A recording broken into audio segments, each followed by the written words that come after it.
अमित शाह यांची आज मुंबईमध्ये 2 जाहीर सभा. घाटकोपर आणि कांदिवलीमध्ये अमित शाह यांची जाहीर सभा. अमित शाह यांची घाटकोपर येथे जाहीर सभा. थेट जाऊया घाटकोपर येथील सभेत.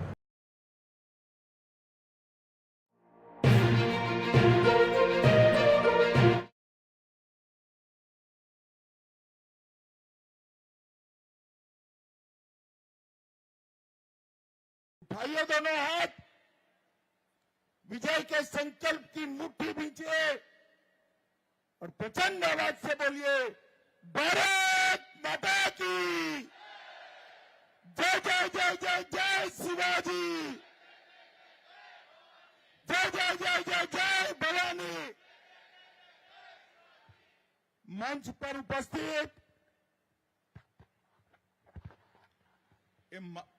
माइक वाले कहां बैठे, थोड़ी आवाज बढ़ाओ भाई।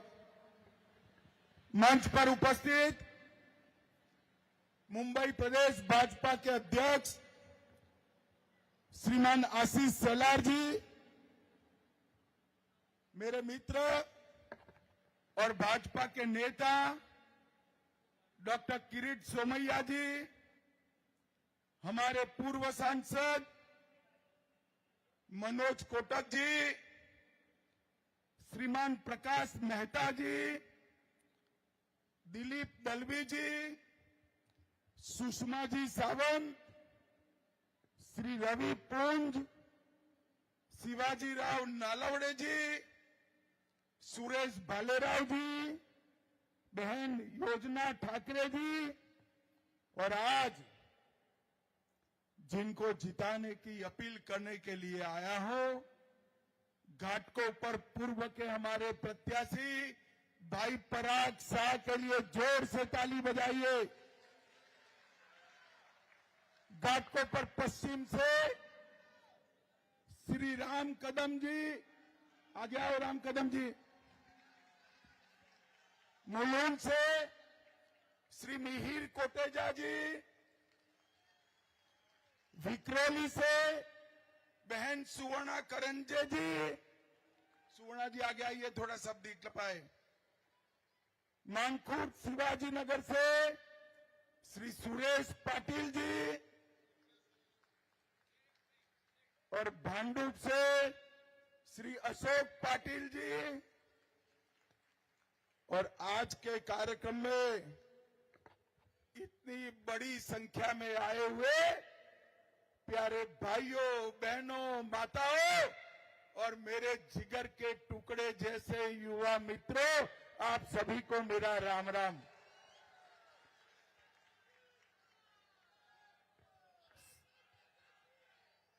सबसे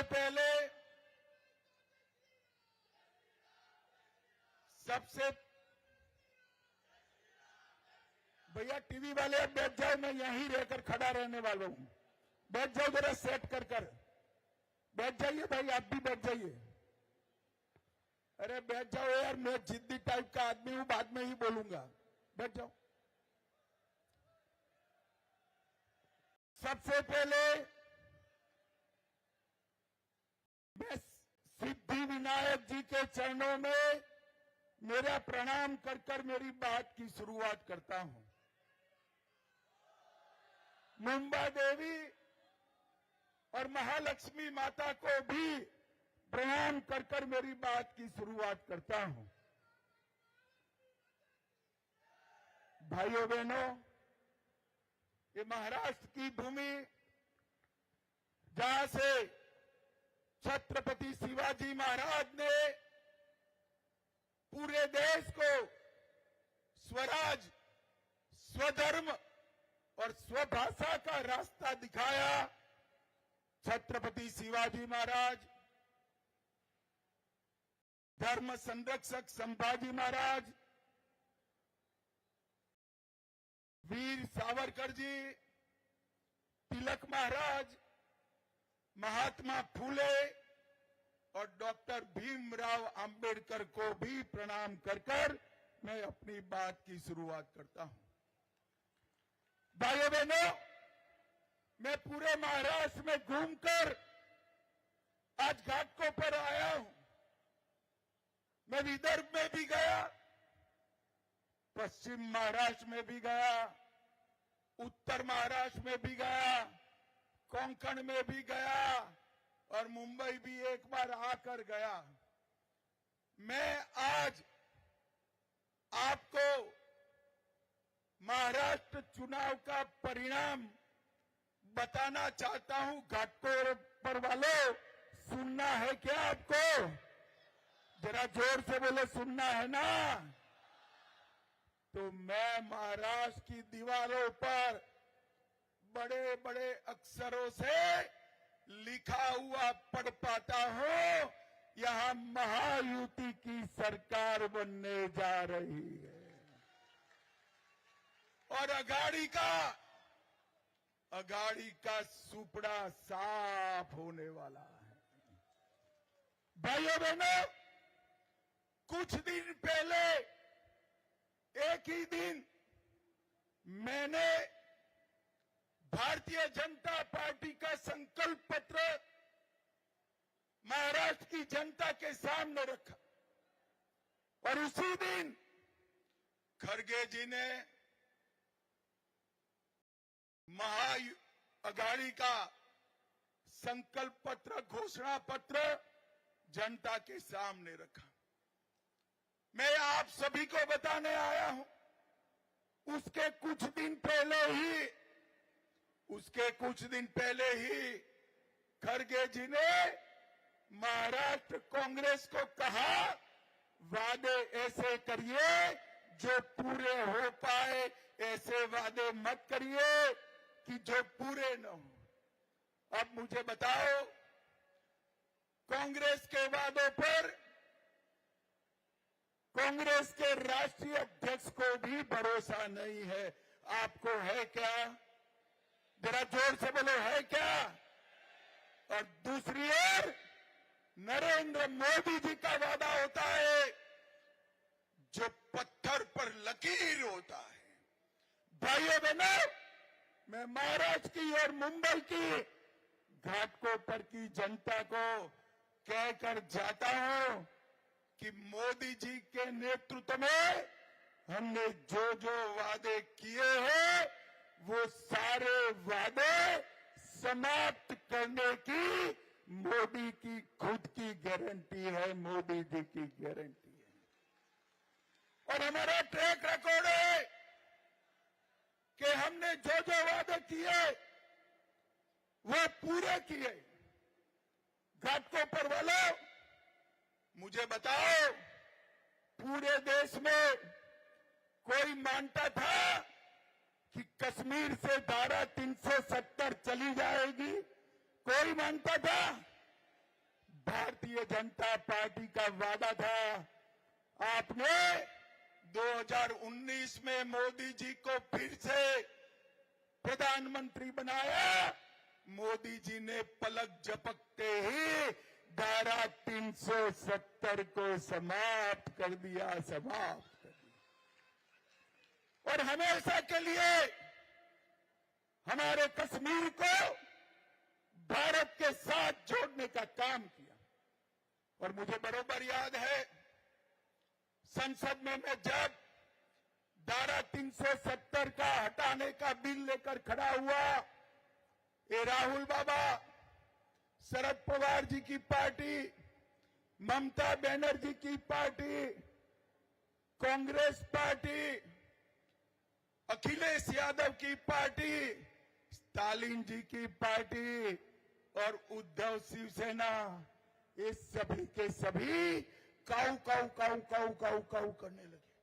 वो कहने लगे धारा 370 मत हटाइए। मैंने बड़ी विनम्रता से पूछा कि भाई क्यों न हटाए?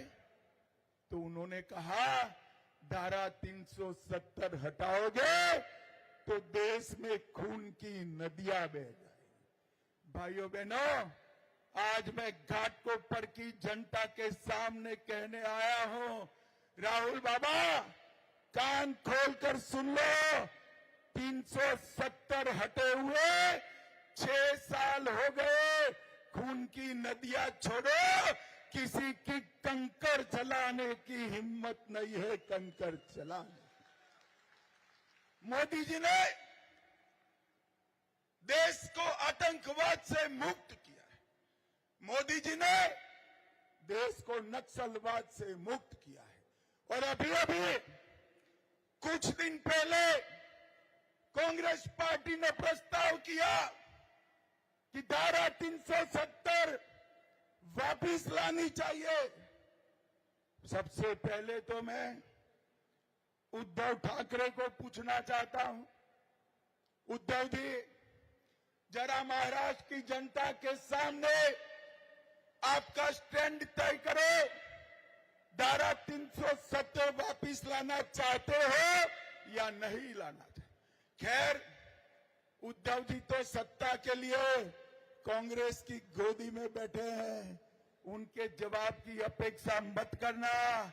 मगर मैं कहकर जाता हूं, राहुल बाबा, आप तो क्या, आपकी चौथी पीढ़ी भी आएगी, धारा 370 वापिस नहीं आएगी।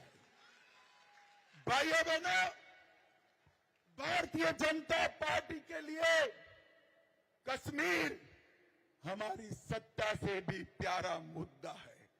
और कश्मीर के अंदर से आतंकवाद को समाप्त करने का काम हमारे नरेंद्र मोदी जी ने किया। भाइयों बहनों, भारतीय जनता पार्टी का वादा था कि हम अयोध्या में प्रभु श्री राम का मंदिर बनाएंगे। ये राहुल बाबा, 2019 के चुनाव में मैं पार्टी का अध्यक्ष था, पूरे देश में घूम घूम कर कहते थे कि मंदिर वहीं बनाएंगे, तिथि नहीं बताएंगे। और आपने 19 में मोदी जी को फिर से प्रधानमंत्री बनाया। 5 ही साल में केस भी जीता, भूमि पूजन भी किया, निर्माण भी किया और प्राण प्रतिष्ठा कर कर जय श्री राम कर दिया। हमारा मखौल उड़ाने वाले राहुल बाबा, शरद पवार, इनकी हिम्मत नहीं थी वहां जाने की, आज तक नहीं गए हैं।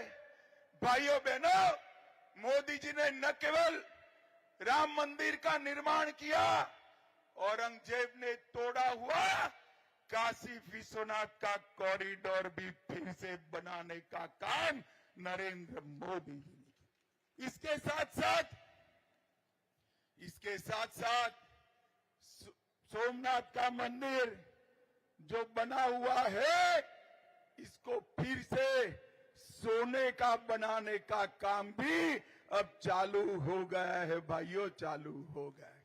भारतीय जनता पार्टी ने हमारे संस्कृति के मान बिंदुओं की रक्षा करने का काम किया है। भाइयों बहनों, मुझे बताओ जरा, ये ट्रिपल तलाक मोदी जी ने हटाया, ठीक किया या बुरा किया? अरे जोर से बोलो, ट्रिपल तलाक हटना चाहिए था या नहीं हटना चाहिए था? हम ट्रिपल तलाक हटा रहे थे। ये कांग्रेस पार्टी, शिवसेना, सभी लोग विरोध कर रहे थे। उनका काम ही विरोध करने का है। भाइयों बहनों, बांग्लादेश, पाकिस्तान, अफगानिस्तान, यहां से हमारे करोड़ों हिंदू सिख भाई आए हैं। उनको नागरिकता देनी चाहिए या नहीं देनी चाहिए? जरा जोर से बोलो, देनी चाहिए या नहीं देनी चाहिए? मोदी जी इसके लिए सीए लेकर आए। ये तीनों की तिकड़ी ने इसका भी विरोध किया। भाइयों बहनों, अभी अभी हमारी सरकार ने पार्लियामेंट में वक्फ बोर्ड के कानून में सुधार का बिल रखा है। कुछ दिन पहले कर्नाटक, जहां कांग्रेस की सरकार है, वहां वक्फ बोर्ड ने गांव के गांव वक्फ की संपत्ति घोषित कर दी। कई मंदिर, कई सारे लोगों के घर, किसानों की भूमि वक्फ की संपत्ति घोषित कर दी। ये सुधार होने के बाद कोई आपकी संपत्ति को वक्फ की संपत्ति घोषित नहीं करेगा।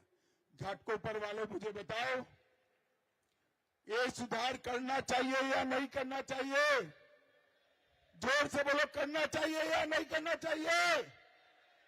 ये राहुल बाबा, सुप्रिया सुरे, संजय राउत सभी इसका विरोध करते हैं, मगर मैं कह कर जाता हूं, इनको विरोध करने दीजिए।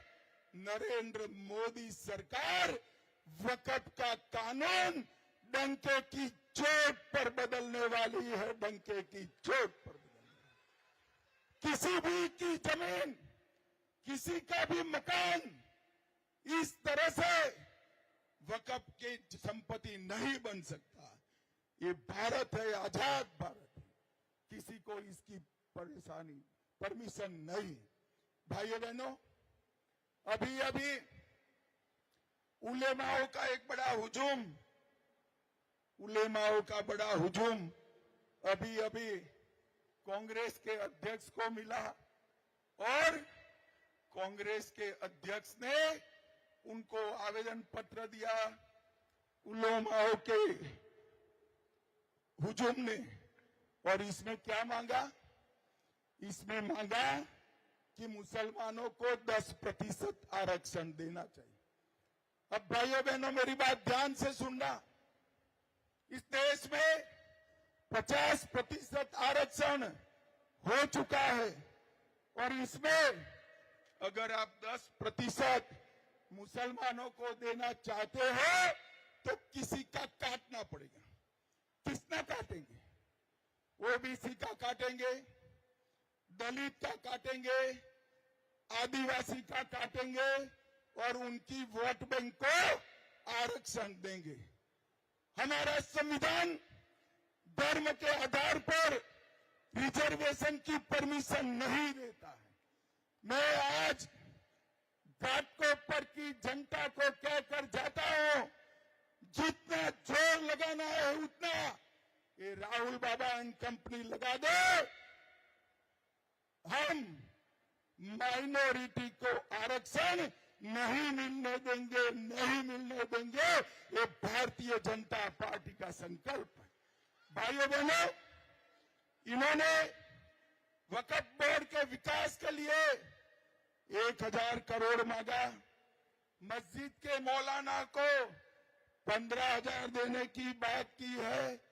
अरे उद्धव बाबू, इसके लिए पैसा है, महाराष्ट्र के विकास के लिए पैसा नहीं है। मैं आज बताने आया हूं, अगर देश में नरेंद्र मोदी जी की सरकार न होती, यहां पहले देवेंद्र फडणवीस जी की और अब देवेंद्र फडणवीस और एकनाथ शिंदे की सरकार न होती तो मुंबई रहने जैसा न रहा होता। भाइयों बहनों, मुझे बताओ, मैं अब जो काम कहने जा रहा हूं वो काम के बगैर मुंबई की स्थिति कैसी होती? 18,600 करोड़ से 22 किलोमीटर लंबा अटल बिहारी वाजपेयी अटल सेतु हमारी सरकार ने पूरा कर दिया। इससे मुंबई को फायदा हुआ है या नहीं हुआ है? जरा जोर से बोलो, हुआ है या नहीं हुआ है? मुंबई अहमदाबाद देश की पहली हाई स्पीड रेलवे बनने वाली है। इससे मुंबई को फायदा होगा या नहीं होगा? 14,000 करोड़ से मुंबई का कोस्टल रोड, जिसका 87% काम पूरा हो गया है, आप यूपी की सरकार ला दो, 2 ही साल में हमारा कोस्टल रोड चालू हो जाएगा। इससे मुंबई को फायदा होगा या नहीं होगा? समृद्धि महामार्ग 60,000 करोड़ का 98% काम पूरा हो गया है। घंटों बच जाएंगे, 10 जिलों से ये गुजरेगा। इससे मुंबई का व्यापार बढ़ेगा और अक्टूबर 2024 में, अरे अक्टूबर 2025 में हमारा मुंबई का अंतर्राष्ट्रीय नया हवाई अड्डा भी बनकर समाप्त हो जाएगा। भाइयों बहनों, मुंबई मेट्रो रेल परियोजना, इसके साथ साथ मरीन ड्राइव सुरंग परियोजना और धारावी का पुनः विकास, ये सारे काम मुझे बताओ जरा, मुझे बताओ अघाड़ी वाले कर सकते हैं क्या? जोर से बोलो, कर सकते हैं?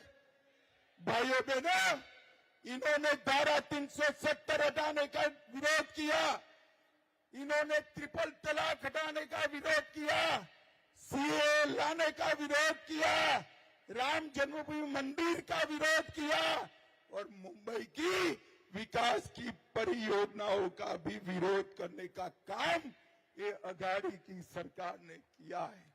ये अघाड़ी की सरकार केवल और केवल किसी का समर्थन कर सकती है तो मौलवियों को 15,000 रुपया देने का भी समर्थन कर सकती।